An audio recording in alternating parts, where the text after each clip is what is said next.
कुणाकडे कधीही मागायचं नाही, हे महत्त्वाचं लक्षण आहे. कधीच नाही कुणाकडे मागायचं, काही मला दे, हे कर. मग माणूस समोरचा आपली किंमत करून टाकतो. मागितलंच नाही पाहिजे. इथं बघा, आपल्याकडे कधी काही मागितलं जात नाही म्हणून भरभरून येतं. आणि जो पाठीमागे दे दे दे दे काहीतरी करतो, त्याला भिकारी मानलं जातं, त्याला रिस्पेक्ट मिळत नाही. हा एक प्रकार. दुसरा प्रकार असा, कधी कुणाकडे आपण मागितलं की स्वार्थीपणा आपल्यामध्ये जाणून येतो. काही जण संत संघात येतात, मग अध्यक्ष होतो किंवा महिला अध्यक्ष होते किंवा सदस्य होतो, मी संत संघाचा अमुक आहे, मला एवढे रुपये द्या, मला अमुक करा, आपल्या घरगुती कामासाठी. अशा माणसाला कधी चांगलं म्हणत नाही. देवाच्या कृपेनं मागच्या जन्माचं पुण्य मिळालं आहे म्हणून आपल्याला अशा एका आध्यात्मिक संस्थेमध्ये एका गावाचा अध्यक्ष होता आलं आहे. हे बापजादानं पूर्वजानं पुण्य केलं होतं म्हणून आलं आहे नशिबामध्ये, असं समजलं पाहिजे. मी नेहमी समजतो, आम्हाला स्वामी होता आलं, माझ्या पूर्वजांनी किती पुण्य केलं असेल म्हणून हे पुण्याचा योग मिळाला आहे. मग स्वामीसारखं जगलं पाहिजे ना, भिकाऱ्यासारखं जगता का म्हणा ना, चोरांसारखं डाला घालता का म्हणा ना. मी स्वामी म्हटला की स्वामी हा वेगळा जगाचा मालक आहे, मग जगाचा मालक वाटला पाहिजे, असा जगला पाहिजे ना. तो जर भिकाऱ्यासारखा वागला, कोण त्याला स्वामी म्हणणार? तसं आपण सेवा केंद्राचे अध्यक्ष असतो किंवा तालुक्याचे अध्यक्ष असतो किंवा जिल्ह्याचे अध्यक्ष, पूर्वी जन्मीचं आपल्या पूर्वजांनी काहीतरी पुण्य केलेलं आहे म्हणून ते मिळालं आहे. मग ते मिळालं, त्याला साजेसं, त्या पदाला साजेसं वागा ना अध्यक्षासारखे. घमेंड कशाला करायची? पुण्य संपलं की काढून घेतलं जाणार ते पद, तो काढून घेणार. म्हणून अतिशय निस्पृह आणि जगाचा कळवळ असला पाहिजे. मला जगासाठी काहीतरी केलं पाहिजे, मी ज्या सेवा केंद्राचा आहे त्या सेवा केंद्रासाठी काहीतरी केलं पाहिजे, अशा प्रकारे लागलं पाहिजे. कुणाकडे काही मागता कामा नये आणि जगाला भजन शिकवायचं, हे त्याच्यामध्ये उत्तम लक्षण असलं पाहिजे. भजन याचा अर्थ की आपण जे गाणी म्हणतो त्याचा अर्थ तो त्याचा तेवढा सीमित अर्थ धरू नका. भजन याचा अर्थ लोकांना अध्यात्माकडे लावायचं, हा मूळ गुण त्या व्यक्तीमध्ये असला पाहिजे. आपण जसं संत संघाला जातो तसं दुसऱ्यानं पण गेलं पाहिजे, दुसऱ्यानं पण भक्ती केली पाहिजे. मग काय गरज नाही जगद्गुरू नरेंद्राचार्य महाराजांचीच केली पाहिजे, जगद्गुरू नरेंद्राचार्य महाराजांच्या संत संघाला आलं पाहिजे असं नाही. कुठेतरी जाऊ दे, पण देवादिकाच्या अध्यात्माच्या सन्मार्गाच्या मार्गाला लावणं हे उत्तम माणसाचं काम आहे. त्यालाच समर्थ रामदास स्वामी म्हणतात उत्तम माणूस. मग आपल्याला उत्तम माणूस व्हायचं आहे तर आपण विचार केला पाहिजे, आपण किती लोकांना सन्मार्गाला लावलं, एवढं लावलं. मग दैनिक साधना ही कधीच चुकवता कामा नये. आम्ही पदाधिकाऱ्यांनी जर दैनिक साधना चुकवली की आपला ऱ्हास झाला म्हणून समजा. कारण गुरुनी आपल्याला जो आज्ञा केलेला आहे की सकाळी उठल्यानंतर तू हे कर्म करायचं आहेस, आपलं डेअरिंग कसं होतं? जर गुरूंचं आपल्या शिलावर, मनावर, बुद्धीवर अधिकार आहे तर त्यांची आज्ञा मोडायची आम्हाला भिशातच कशी होते?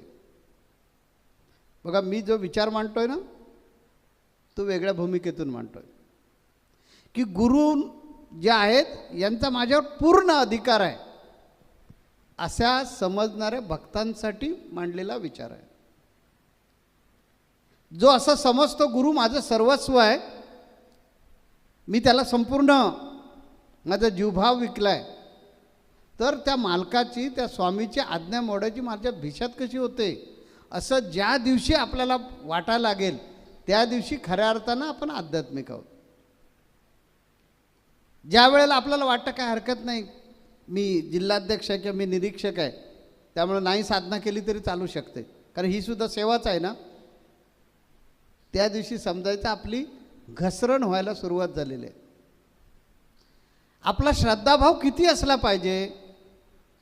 सदा सर्वदा योग तुझा घडावा, तुझे कारणी देह माझा पडावा, तुझ्या कार्यासाठी हा माझा देह उपयोगी यावा. आणि देवा सद्गुरू राया, मला अशी कधीच बुद्धी देऊ नको, उपेक्षू नको, गुणवंता अनंता रघुनायका मागणे हेचे आता. इतकी ज्या वेळेला अपरंपार श्रद्धा आपल्याकडे निर्माण होईल त्यावेळी तोच निरीक्षक, तोच जिल्हाध्यक्ष, तोच तालुका प्रमुख, तीच महिला अध्यक्ष किंवा तेच सर्व पदाधिकारी गुरुनी दिलेलं जे कार्य आहे संघटनात्मक कार्य, सामाजिक सेवेचं जे कार्य आहे ते करतीलच उत्तम प्रकारचं, पण त्याचबरोबर त्याची आध्यात्मिक उन्नती कणाकणानं होत जाईल आणि एक दिवशी तो माझ्यामध्ये विलीन होईल. मी आणि तो शिल्लकच राहणार नाही. जसं आम्ही धाडस करतो, तुम्ही मग तुम्हाला वाटतं की मी धाडस करतो आणि एखादी गोष्ट करतो, नाही, कारण माझं अस्तित्वच संपलेलं आहे. नरेंद्र म्हणे तुझं विकला जीव भाव, त्यामुळे आता अपेक्षा एकच, घडवावी आता चरणसेवा, की जे भगवंत तुला अभिप्रेत आहे माझ्याकडून कार्य करून घ्यायचं. ज्ञानेश्वर माऊली पण तेच सांगतात निवृत्तीदादांना, की जे तुम्हाला अभिप्रेत आहे माझ्याकडून करून घ्यायचं, जे गीतेचं तत्त्वज्ञान मी सांगावं अशी तुमची जी अपेक्षा आहे, ती तुमचा कृपानुग्रह झाल्याशिवाय कसं शक्य आहे. मी पण नेहमी हेच म्हणत असतो की ज्या अर्थी माझ्या मनामध्ये संकल्प निर्माण झाला, माझ्या मनामध्ये विचारांचं काहूर निर्माण झालं, माझ्या मनामध्ये अशा प्रकारचे विचार निर्माण झाले, अमुक अमुक गोष्ट समाजासाठी करायची, ते माझे विचार नाही आहेत, ती माझी प्रेरणा नाही आहे, ती बाप्पाने दिलेली प्रेरणा आहे. ती पूर्ण करणं हे आपलं काम आहे. जोपर्यंत हा देह जिवंत आहे, जोपर्यंत त्यांनी हा देह ठेवलेला आहे, तोपर्यंत या देहाचं कामच आहे, तो सेवक आहे. म्हणून मी सांगितलं, गजानना तुझ्या आम्ही पायातील वाहनं. वाहन नेहमी त्या मालकाची सेवा करते.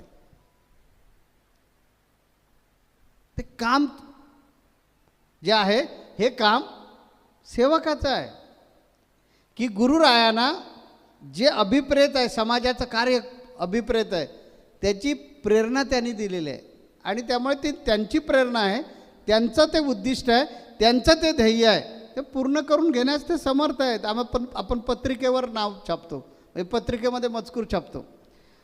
आमच्या इथे श्री कृपे करून वगैरे वगैरे तो मजकूर छापतो आणि मग काय म्हणतो माहिती आहे, कार्यसिद्धीस नेण्यास श्री समर्थ आहेत. अरे मग बेट्या टेन्शन कशाला घेतोस, म्हणतो काय, कार्य करण्यास श्री समर्थ आहेत, मग टेन्शन का घेतोस, याचा अर्थ तुझा गुरुवर विश्वास नाही आहे. त्या जो कोण समर्थ तुझा आहे, ज्याचं नाव तू त्या पत्रिकेमध्ये छापलेलं आहेस, तो कार्य करायला समर्थ आहे असा इकडे म्हणतोस, पण विश्वास ठेवत नाही. याचा अर्थच असा आहे, लबाडीचा भाव आहे. आणि जरी भाव असेल माईक तरी देव होय म्हाटक, हे लक्षात घ्या. मग देव म्हाटक होतो. म्हणून अपरंपार भाव गुरूंवर ठेवा, त्याचं होऊन राहा. मग आपल्याला जिल्हाध्यक्षाचं काम देऊ दे, निरीक्षकाचं काम देऊ दे, नाहीतर कुठलंही काम देऊ दे, नाहीतर तुम्हाला ट्रस्टी बनवू दे. आपण सेवक आहोत, हे रामाचं राज्य आहे, आपण भरत म्हणून सेवा करत राहणे. अशा पद्धतीनं ज्यावेळी आपण भाव ठेवू, ते अहंकार येणार नाही. आपण हा विचार केला पाहिजे, ईश्वरी कार्य केलं खरं, पण मी माझ्यामध्ये बदल काय केला. उद्या मला स्वामींनी विचारलं, इतके दिवस तू संप्रदाय संघटनेचं काम करतोयस, म्हणजे एक अधिकारी माणूस म्हणून तू काम करतोयस सामाजिक, पण तुझ्यात काय बदल झाला, तुझ्यात किती लीनता आली, तुझ्यात विनम्रता किती आली, तुझ्यामध्ये शालीनता किती आली, तुझ्यामध्ये माणुसकी किती आली, तर मी काय हिशोब देऊ. असं ज्यावेळी आपल्या मनाला लागेल, मगाशीच मी सांगितलं की ज्याचा भाव असा आहे की मी जे कार्य करतोय ते मेहरबानी करत नाही, मी तुझा दास म्हणून कार्य करतोय, अशा साधकांसाठी, अशा भक्तांसाठी, अशा शिष्यांसाठी हा उपदेश आहे. ज्ञानेश्वर माऊली एवढे पुराण पुरुष आहेत, परमात्मा आहेत, तरी ते काय सांगतात की ज्या अर्थी माझ्या मनामध्ये अशा प्रकारचे तुम्ही उमंग निर्माण केलेले आहात की गीता मी सांगावी, तर परिपूर्ण करून घेणंसुद्धा माऊली तुमचीच जबाबदारी आहे. ह्याच्यातून किती लीन आहेत माऊली हे आपण समजून घ्यायचं आणि तशा प्रकारचा बदल आपण आपल्यामध्ये करून घेऊया. आता ज्ञानेश्वर माऊली पुढे काय सांगतात ते पुढच्या आठवड्यात ऐकण्यासाठी परत संत संघाला यायचं आहे. जगद्गुरु नरेंद्राचार्य महाराज की जय. सद्गुरु काडसिद्धेश्वर महाराज की जय. संत शिरोमणी गजानन महाराज की जय.